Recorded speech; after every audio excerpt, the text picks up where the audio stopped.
¿ok?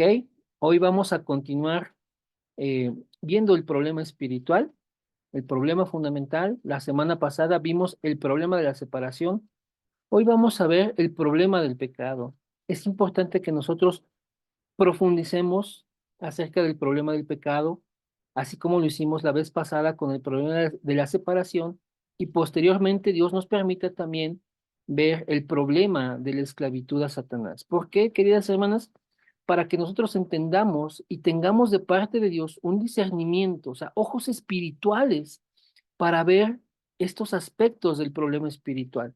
Es importante que nosotros podamos discernirlos, porque entonces cuando nosotros tenemos conocimiento, cuando nosotros tenemos discernimiento, cuando hay claridad que hemos tomado por la palabra de Dios, es más difícil que nosotros seamos engañados, es más difícil que nosotros nos dejemos llevar por las situaciones. Y en todo, queridas hermanas, lo que siempre es más importante, que le demos la gloria al Señor, que sea Cristo el centro de nuestras vidas. Entonces, vamos a ir a la palabra. Les voy a compartir aquí. am, Amén. ¿Están viendo la palabra, queridas hermanas?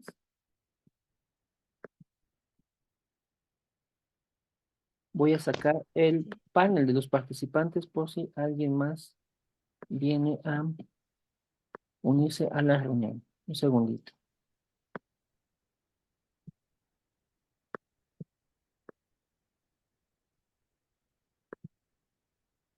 Ya. Ok. Bien, queridas hermanas. Entonces, vamos a ir con un texto que ustedes conocen, un texto que está en el capítulo 3 de Génesis. Vamos a leer un poquito, pero vamos a ver el problema del pecado. O sea, entrando el hombre al problema fundamental, luego hubo consecuencias, queridas hermanas. A veces pensamos que el pecado va a demorar en traer el mal a nuestras vidas. No, es en automático que el pecado actúa en el ser humano para su perdición. Entonces, dice la palabra de Dios, leamos, queridas hermanas, en Génesis 3 desde el versículo 1, ¿no? La caída del hombre. Ok, dice, pero la serpiente era astuta, más que todos los animales del campo que Jehová Dios había hecho, la cual dijo a la mujer, con que Dios os ha dicho, no comáis de todo árbol del huerto. Y la mujer respondió a la serpiente, del fruto de los árboles del huerto podemos comer. Pero del fruto del árbol que está en medio del huerto, dijo Dios, no comeréis de él, ni le tocaréis para que no muráis. Entonces la serpiente dijo a la mujer, no moriréis, sino que sabe Dios que el día que comáis de él, serán abiertos vuestros ojos y seréis como Dios, sabiendo el bien y el mal. Y vio la mujer que el árbol era bueno para comer. Esto déjenlo subrayo. Y que era agradable a los ojos y árbol codiciable para alcanzar la sabiduría.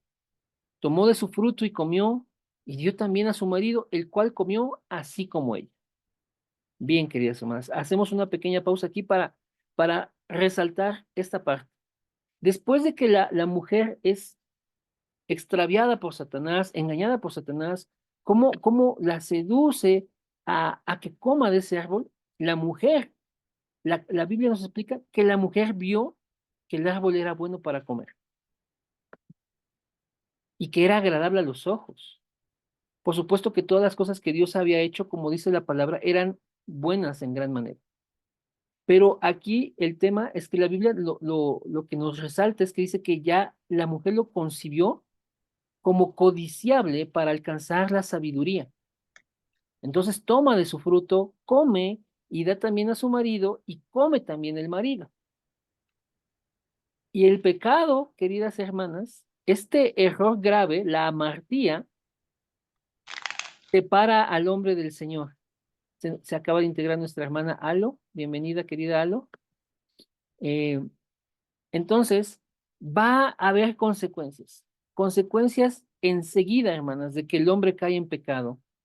Dice aquí la palabra que entonces fueron abiertos sus ojos, los ojos de ambos, del hombre y la mujer, y conocieron que estaban desnudos. O sea, ellos conocieron, estaban desnudos, pero ellos conocieron que estaban desnudos. Entonces cosieron hojas de higuera y se hicieron delantales. Hemos hablado de esto, cómo el hombre es traído a la carnalidad. Sus ojos se abren a la carnalidad, se siente vulnerable y busca cubrirse con esas hojas de higuera para hacerse delantales y no sentirse desnudo porque lo que experimentó, queridas hermanas, es la vulnerabilidad.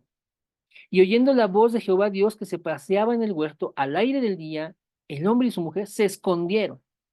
O sea, consecuencias del pecado, hermanas, en automático.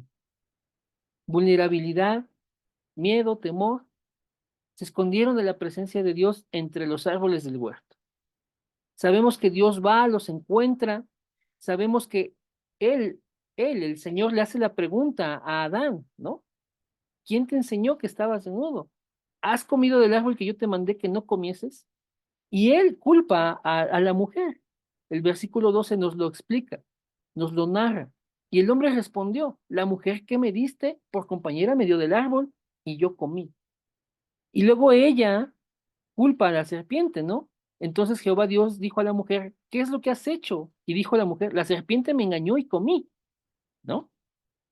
Y después el Señor hace un juicio contra la serpiente, la maldice y después nos da la primera promesa del Evangelio como cada una de ustedes ha visto en este aposento, ¿no?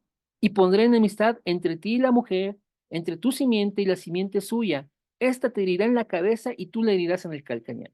Se está refiriendo a la serpiente. Y el Señor, tan pronto el hombre cae en pecado, el Señor viene y trae la solución. Pero no solo eso, después a veces, hermanas, no tenemos en cuenta lo que sigue diciendo la palabra. Hay un versículo 16, 17 y continúa la palabra narrándonos hechos acerca de la caída del hombre.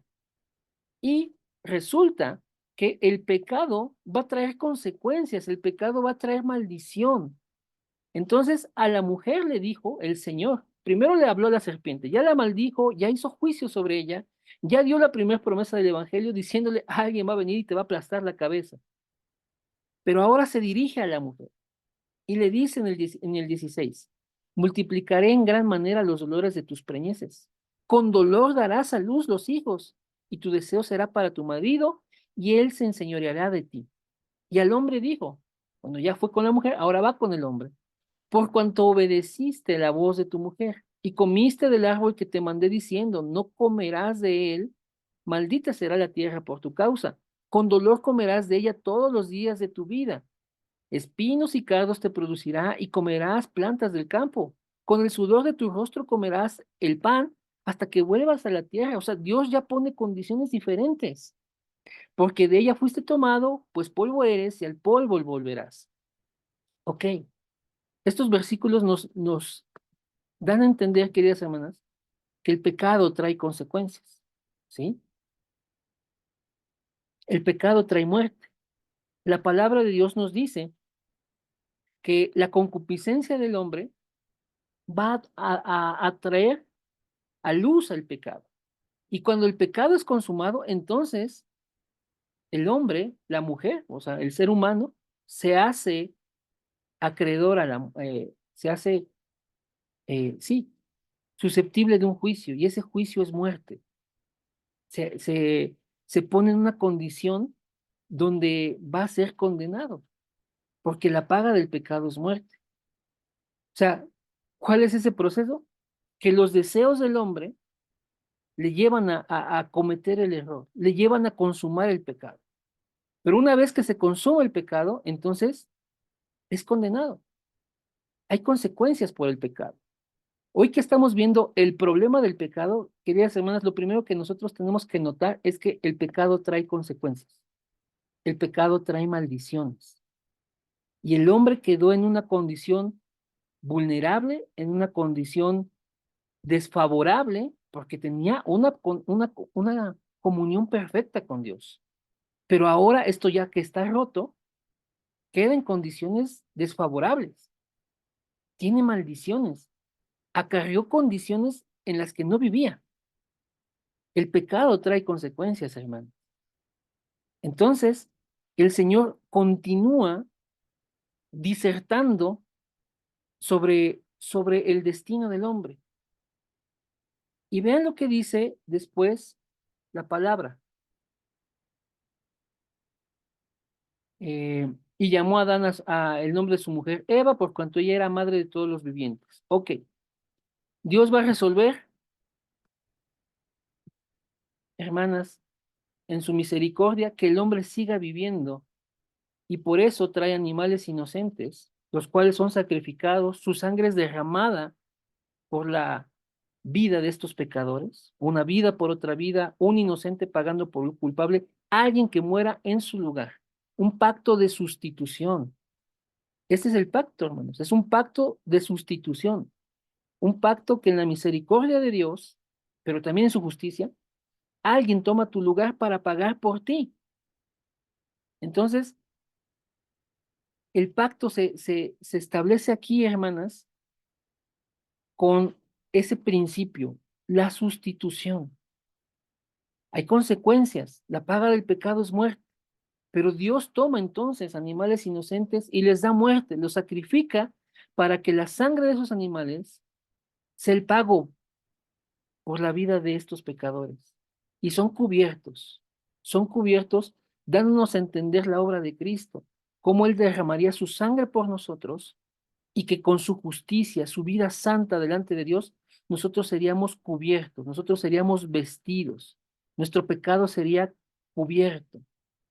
Pero, hermanas, vean lo que continúa diciendo la palabra de Dios. El 22 es importante. A veces perdemos de vista esto. Y dijo Jehová Dios, he aquí el hombre es como uno de nosotros, sabiendo el bien y el mal. Ahora pues, que no alargue su mano. Si ya tomó del fruto del cual Dios dijo, no comas de él porque vas a morir, ahora Dios está previendo que no alargue su mano y tome también del árbol de la vida y coma y viva para siempre. Dios no quiere que el hombre viva para siempre en esa condición, separado de él, en este error, que no viva para siempre sometido a la voluntad de otro. ¿Quién? Satanás. Dios permite que el hombre sea sacado del Edén, como lo dice el versículo 23, él mismo lo saca para que el hombre no tome de este árbol de la vida y viva para siempre en esa condición. Dios va a sacar al hombre del Edén porque el hombre está ahora en pecado. Dios no convive con el pecado. Dios aborrece el pecado.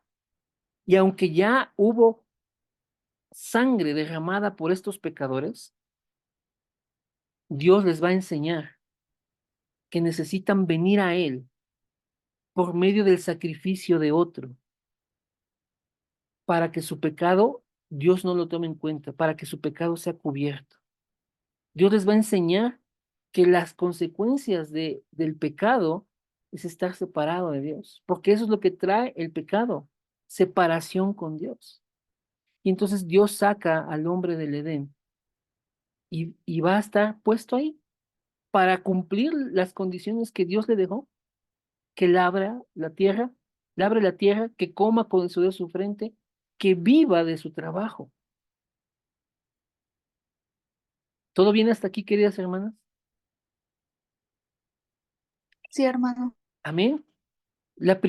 Digamos, la primera idea grande de este aposento, queridas hermanas, es que el pecado trae consecuencias inmediatas, inmediatas porque el hombre murió, hermanas, espiritualmente. El hombre quedó atrapado en esa naturaleza, quedó bajo la esclavitud de Satanás, pero la vida del hombre va a estar bajo esas consecuencias, consecuencias por el pecado. ¿Sí? ¿Todo bien hasta aquí, hermanas? Vamos a ir a un texto, queridas hermanas, ahora en el Nuevo Testamento. Déjense los busco.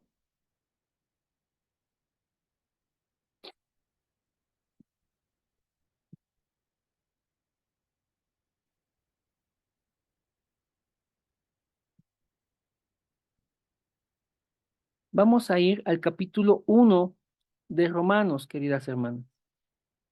Ok. Hemos visto que la primera promesa del Evangelio es que vendrá uno solo nacido de mujer, la simiente de la mujer, que va a venir a aplastar a la serpiente, es decir, que va a venir a acabar con el causante de todo este problema, hermanos. Pero Romanos, la carta a los Romanos, nos ayuda a entender bien esta parte, nos ayuda a entender bien que el Evangelio, queridas hermanas, ese Evangelio que Dios viene anunciando desde Génesis 3:15, todo está centrado en Cristo. Entonces, vamos a leer algunos versículos de este capítulo 1 para entender el Evangelio, que es la solución al problema espiritual, y entender un poco más el pecado. Vean cómo dice el versículo 1. Ok. Pablo, siervo de Jesucristo, llamado a ser apóstol, apartado para el Evangelio de Dios. ¿De quién es el Evangelio? Es el Evangelio de Dios. También la Biblia nos va a decir que es el Evangelio de Cristo, el Evangelio de Jesús. Sí, es cierto. Que él había prometido antes por sus profetas en las Santas Escrituras. Ok. El Evangelio tiene como base las Santas Escrituras. El Evangelio fue anunciado por los profetas de Dios. ¿Y de quién habla el Evangelio? ¿De quién hablaron los profetas? ¿De quién habla la Escritura? Es de su Hijo. Dice aquí el versículo 3, acerca de su Hijo, nuestro Señor Jesucristo, que era del linaje de David según la carne.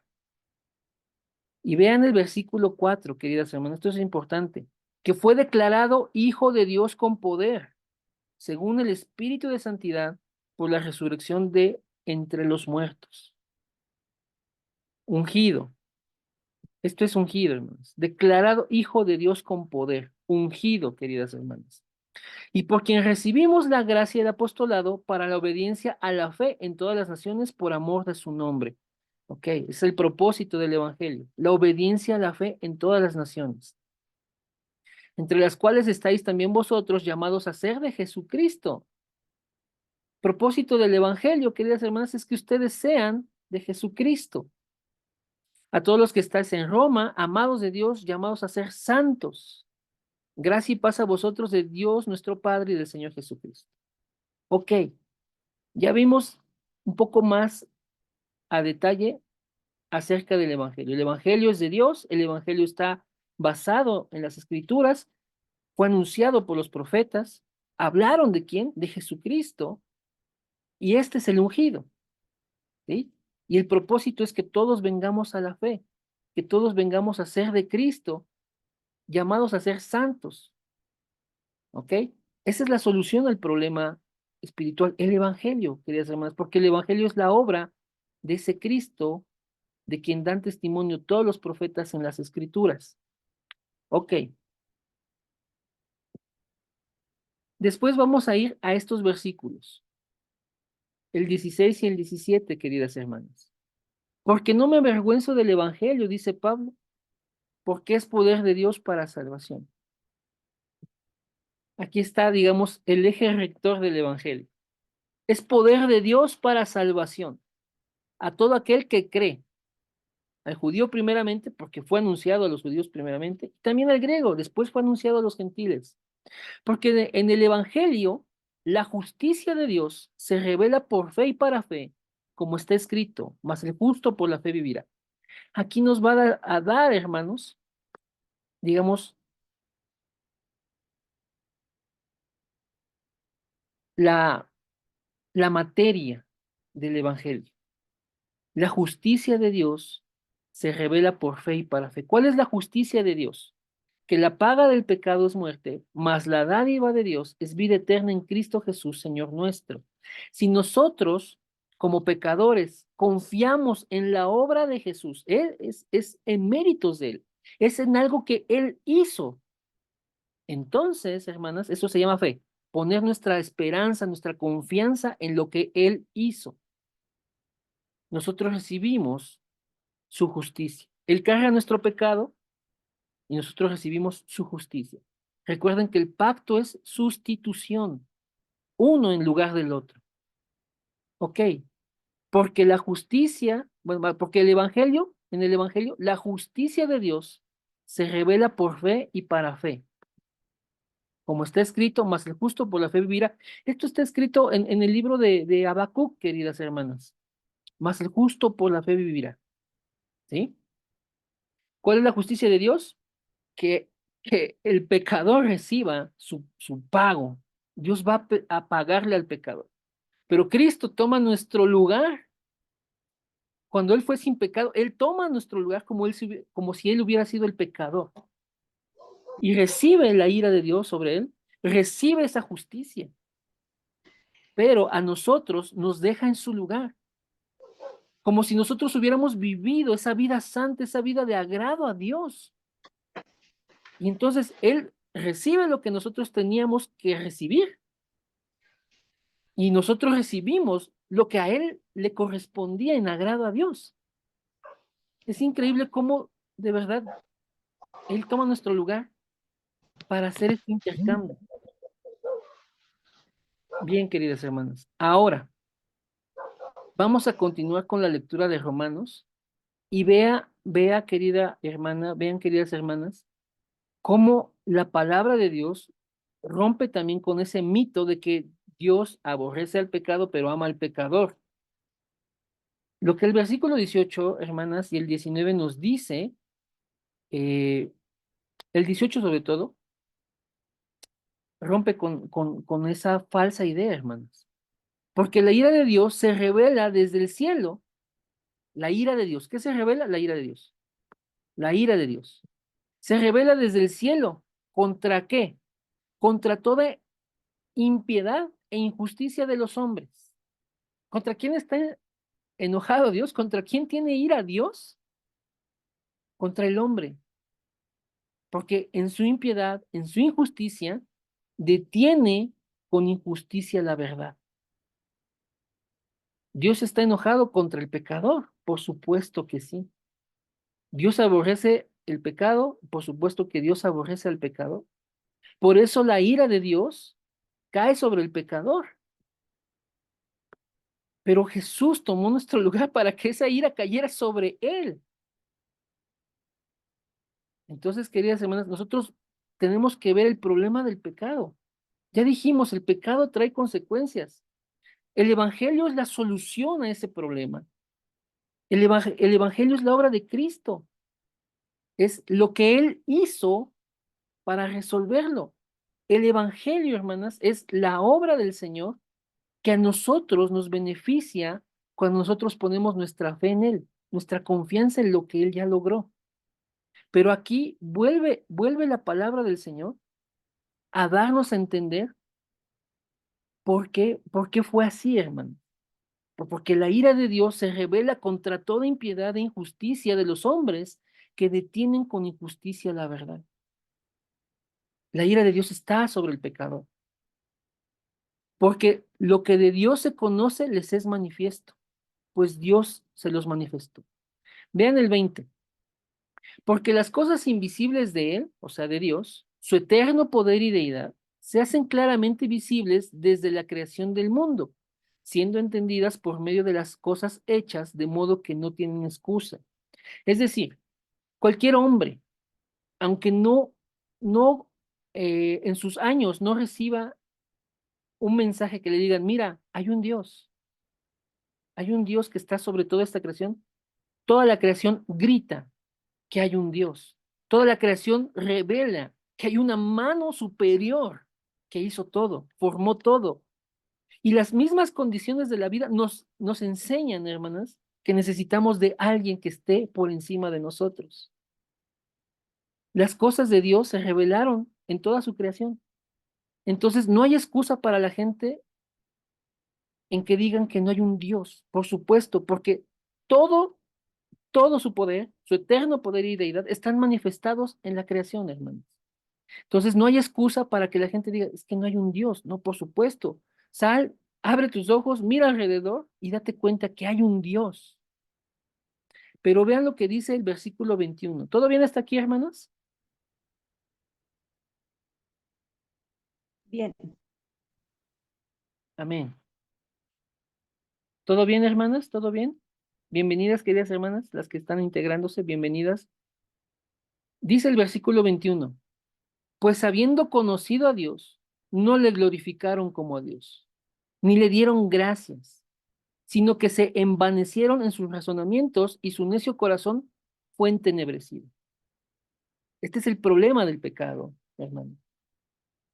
¿En qué condición está dejando al hombre, al ser humano? En que desvían al hombre de darle la gloria a Dios, de darle gracias a Él. ¿Para qué? Para que el hombre quede en cosas vanas, para que su mente esté atrapada en cosas vanas, para que el centro del hombre, que es su corazón, quede en oscuridad. Esas son consecuencias del pecado, hermanos. El pecado va a apartarte de Dios para que no le glorifiques. Hemos dicho que Dios nos ha creado para estar con Él, para conocerle, y una vez que le conoces le puedes glorificar. Bueno, el pecado que separa al hombre de Dios pues va a impedir que le glorifiquen, que le den las gracias. Y entonces su razonamiento, su mente, se va a lo vano, se va a lo que no es de provecho, se va a lo efímero, a lo temporal. Y su corazón se vuelve necio y se aferra a lo que está en oscuridad. Es lo que dice el versículo 21, queridas hermanas. Profesando ser sabios, se hicieron necios y cambiaron la gloria del Dios incorruptible en semejanza de hombre corruptible, de aves, de cuadrúpedos y de reptiles. Nos habla aquí de uno de los estados del no creyente, la idolatría. En lugar de glorificar a Dios, dice aquí, cambiaron la gloria del Dios incorruptible en semejanza de imagen de hombre. Y el hombre se hace imágenes para adorar. Imágenes de hombre, imágenes de aves, imágenes de cuadrúpedos, imágenes de reptiles. Cambian la gloria del Dios incorruptible por algo vano, por algo de la creación. Esa es idolatría también, hermanos. Por lo cual también Dios les entregó a la inmundicia. Hay consecuencias por el pecado. La gente vive en inmundicia, en las concupiscencias de sus corazones, de modo que deshonran entre sí sus propios cuerpos. No es casual, hermanas, que veamos lo que hoy en el mundo hay tan evidentemente, y que hay una agenda promovida por Satanás para normalizar todas las desviaciones sexuales.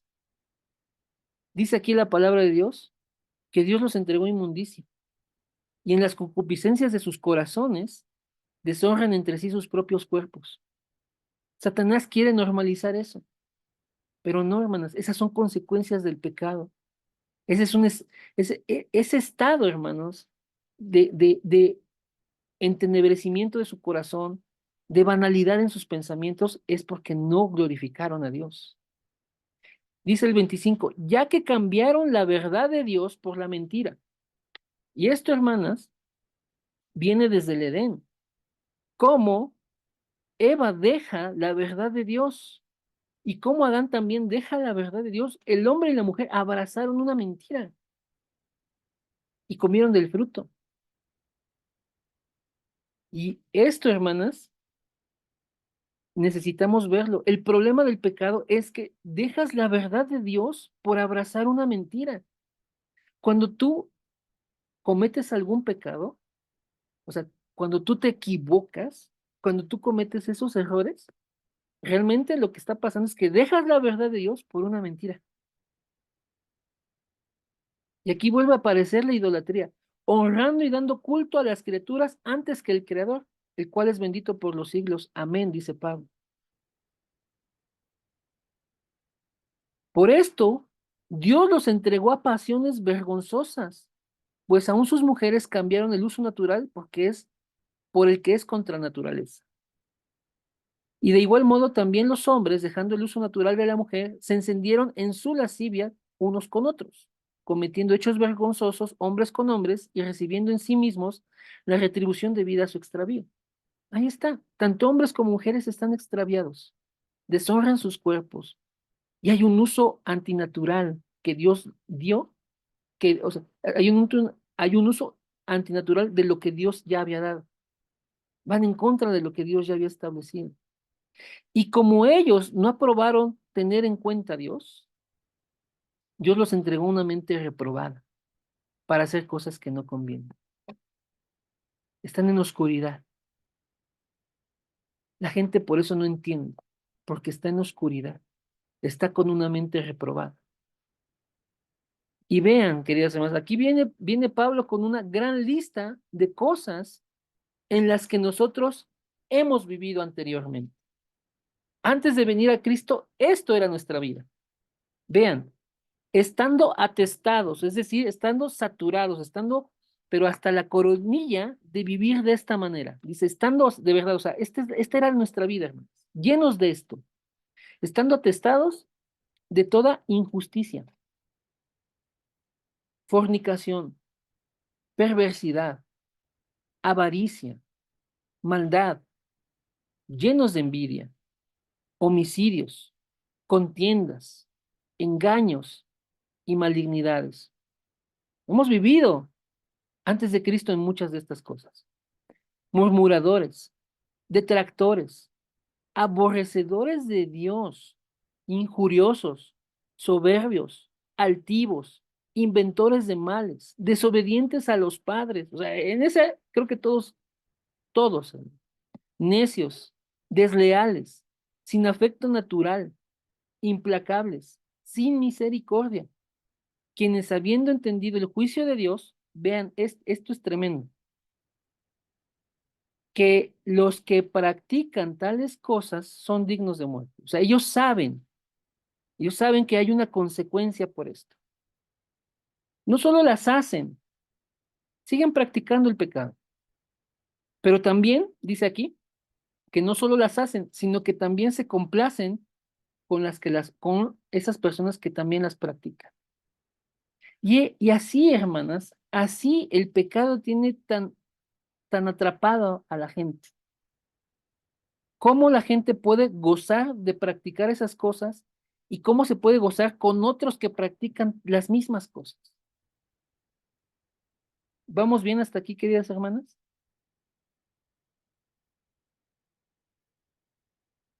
Sí, Amén. Gracias, Brenda. ¿Alguien más va entendiéndose la palabra, queridas hermanas? amén, Israel. Amén. Gloria a Dios. Tengan en cuenta, queridas hermanas, esta lista de cosas. Eh, Vamos a checar esto, queridas hermanas. Vean cómo esta lista que da Pablo está abarcando diferentes aspectos de la vida. O sea, de verdad, aquí cabemos todos, porque nuestra vida fue así. Hay unos que van a decir, no, bueno, es que yo nunca he andado en contiendas, o yo nunca he matado a nadie, pero sí han tenido maldad, sí han tenido perversidad, sí han andado en fornicación, ¿no? Otros dicen, no, yo no en eso no, pero sí han sido personas sin misericordia, han sido implacables, sin afecto natural, ¿no? U otros que dicen, no, bueno, yo eso no, pero sí han sido murmuradores, han sido detractores, han aborrecido a Dios. O sea, hermanas, de verdad, aquí todos cabemos. Aquí el ser humano se identifica plenamente, porque esa era la condición en la que vivíamos antes de Cristo. Antes de que el Señor nos tomara en su misericordia, bueno, el Señor ya nos había apartado desde la eternidad, nos había conocido desde la eternidad y nos había predestinado para que fuéramos como Jesús. Pero al tiempo que a él le pareció, nos llamó. Bueno, empezamos a vivir la vida así, en esta condición. Y ya cuando nos llamó, ya cuando él tuvo a bien mostrar en nosotros esa misericordia, hermanas, nosotros conocimos que vivíamos en esto. Y de esto Dios nos salvó, de su ira por causa de esto. O sea, éramos merecedores de su ira por vivir así, por vivir de esta manera tan vana. Déjenles comparto otro texto, queridos hermanos. ¿Todo bien hasta aquí, hermanas?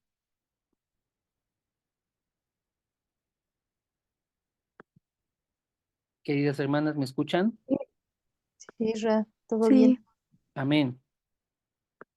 Bien. Vamos a ir a otro texto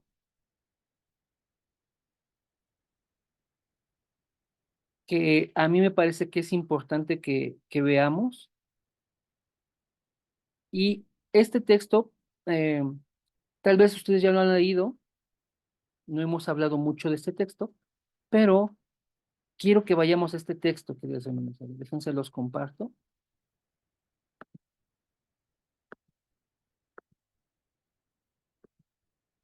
¿Ahí lo alcanzan a ver, hermanas? sí, Sí, sí, sí. Perfecto. ¿Qué texto es? Es la carta de Pablo a Tito. Es una carta pastoral, queridas hermanas. Es importante esta carta, así como las de Timoteo, las que Pablo dirige a Timoteo. Esta carta también es muy importante porque vean lo que va a decir aquí el Señor por medio del apóstol Pablo. Justificados por gracia, queridas hermanas. Dice así, recuérdales que se sujeten a los gobernantes y autoridades, que obedezcan, o sea, son instrucciones para el creyente, para la iglesia. Recuérdales que se sujeten a los gobernantes y autoridades, que obedezcan, que estén dispuestos a toda buena obra, que a nadie difamen, que no sean pendencieros, sino amables, mostrando toda mansedumbre para con los hombres. Esta, queridas hermanas, la mansedumbre es, eh, es una cualidad, hermanas, de las personas renovadas. La mansedumbre viene de una combinación de palabras que más o menos a la traducción sería como acostumbrado a la mano, o sea, acostumbrado a que alguien te ponga la mano encima. ¿Pero en qué sentido? O sea, cuando eres manso es porque estás acostumbrado a ser calmado. Cuando eres manso, estás acostumbrado a ser apacible, ¿sí? Entonces dice aquí la palabra que mostremos mansedumbre, que seamos esas personas tranquilas, calmadas, ¿sí? Apacibles. Porque nosotros también, y esto es lo que quiero que resaltemos, hermanos, porque nosotros también éramos en otro tiempo, vean, insensatos, rebeldes, extraviados, esclavos de concupiscencias y deleites diversos, viviendo en malicia y envidia, aborrecibles y aborreciéndonos unos a otros. Díganme, hermanas, si esta no era nuestra vida antes de venir al Señor. Y como Pablo también lo mostró en la carta a los Efesios, vean, sí, vivíamos de esta manera, pero gracias a Dios ya no, ya hemos sido transformados. Vean lo que dice el versículo 4. Pero cuando se manifestó la bondad de Dios, nuestro Salvador, y su amor para con los hombres, nos salvó. Aquí está, nos salvó, no por obras de justicia que nosotros hubiéramos hecho, no por nuestros méritos, sino por su misericordia, por el lavamiento de la regeneración y por la renovación en el Espíritu Santo. No fue en nuestras obras, no fue en nuestros méritos, fue en los méritos de Cristo. ¿Y qué pasó? Que en nosotros se mostró su misericordia. Y dice ahí por el lavamiento de la regeneración. ¿Qué es eso, hermanos? Fuimos regenerados. Fuimos regenerados. O sea, si estábamos muertos espiritualmente, no podíamos creer porque estábamos muertos. Dios tuvo que regenerarnos primero para podernos dar arrepentimiento y después para traernos fe, fe en la obra de Jesús por medio de la palabra. Alguien vino un día y nos dio la palabra. Pero ¿qué hubo antes de eso, hermanas? Que Dios ya había puesto un tiempo y nos estaba regenerando y nos concedió el arrepentimiento, y cuando alguien nos habló la palabra, Dios nos concedió la fe. Y entonces, nuevamente, el arrepentimiento actúa para que nosotros vengamos a Cristo y le reconozcamos como nuestro único y suficiente Salvador. Y dice, y por la renovación la renovación en el Espíritu Santo. Una de las obras del Espíritu Santo, queridas hermanas, es que nos renueva. Como dice Pablo en la carta a los Romanos, hermanos, renuévense en su pensamiento, en su entendimiento. Ese es el culto racional que le damos a Dios. Dios no quiere que nosotros nos quedemos atrapados en esa mente pecaminosa, sino que seamos renovados en nuestro entendimiento. Y una de las obras del Espíritu Santo es esto, renovarnos, queridas hermanas. Dice el versículo 6, el cual derramó en nosotros abundantemente por Jesucristo nuestro Salvador, para que justificados por su gracia, viniéramos a ser herederos conforme a la esperanza de la vida eterna. Aquí está, justificados por su gracia. Fue un regalo. No lo merecíamos, pero a Dios le pareció bueno hacernos justos por las obras de Jesús. Queridas hermanas, dice aquí el 8, palabra fiel es esta. Y en estas cosas quiero que insistas con firmeza para que los que creen en Dios procuren ocuparse en buenas obras. Estas cosas son buenas y útiles a los hombres. Entonces, tomemos esto, queridas hermanas. Palabra fiel es esta. Insistamos con firmeza. Ocupémonos en buenas obras. Dios nos preparó buenas obras para que anduviésemos en ellas. Eso dice Efesios 2:10. Si ya hemos vivido una vida de pecado, una vida de maldición, una vida de verdad, de tanto eh, entenebrecimiento, de tanta banalidad, de tanta corrupción, de tanta deformación de la imagen que Dios había creado en el hombre. Y ahora que hemos sido renovados, ahora que Dios está haciendo morir todo eso en nosotros, revirtiendo lo que Satanás había hecho, nosotros ocupémonos en esas obras buenas que Dios preparó para que anduviésemos en él. Ese, queridas hermanas, es el llamado para hoy. El problema del pecado es que trae maldiciones, el problema del pecado es que trae consecuencias, el pecado nos separa de Dios. ¿Cómo de verdad hay oscuridad? ¿Cómo de verdad se escapa el entendimiento y te embruteces y quedas sin entendimiento? ¿Cómo te pierdes en los deseos más deformados del corazón perverso? Pero gracias a Dios que Él nos salvó. Gracias a Dios que Él, por por la obra de Jesús, nos salva a cada uno de nosotros. Nos hace justos ante sus ojos por algo que nosotros no hicimos, por algo que Jesús hizo por nosotros. Pongamos nuestros ojos en eso, queridas hermanas. Y ahora que nosotros hemos recibido esa justicia de Jesús, esa vida perfecta, esa vida en santidad, andemos en esas buenas obras que Dios nos preparó para que nosotros las hiciéramos. ¿Sí? Entonces, de momento, queridas hermanas, hasta aquí voy a dejar la palabra de Dios, la exposición de la palabra, y quisiera saber, queridas hermanas, si alguien tiene fórum de, de este tema, alguien que quiera expresar lo que Dios le habló. Las escucho.